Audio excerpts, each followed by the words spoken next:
Nehru quiz. Kerala നിയമസഭയെ അഭിസംബോധന ചെയ്ത ആദ്യ പ്രധാനമന്ത്രി ജവഹർലാൽ നെഹ്റു. ആധുനിക ഇന്ത്യയുടെ നിർമ്മാണത്തിന് ആരുടെ ആശയമാണ് നെഹ്റു സ്വീകരിച്ചത്? ഗാന്ധിജിയുടെ.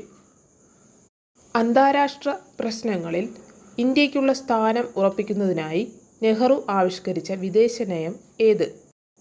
ചേരിചേരാ നയം.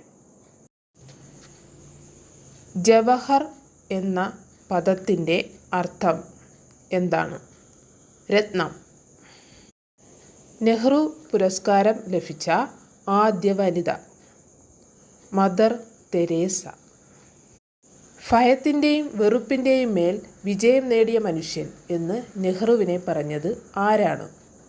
Winston Churchill. 1938 ജവഹർലാൽ നെഹ്റു ആരംഭിച്ച പത്രം നാഷണൽ ഹെറാൾഡ്. ജവഹർലാൽ നെഹ്റുവിൻ്റെ സെക്രട്ടറിയായ മലയാളി ആര്? M.O. മത്തായി. നെഹ്റു ഏറ്റവും അധിക ദിവസം തടവിൽ കഴിഞ്ഞ ജയിൽ ഏത്? അഹമ്മദ് നഗർ കോട്ട 1042 ദിവസം. നെഹ്റു ഗാന്ധിജിയെ ആദ്യമായി കണ്ടുമുട്ടിയത് എപ്പോൾ? 1916.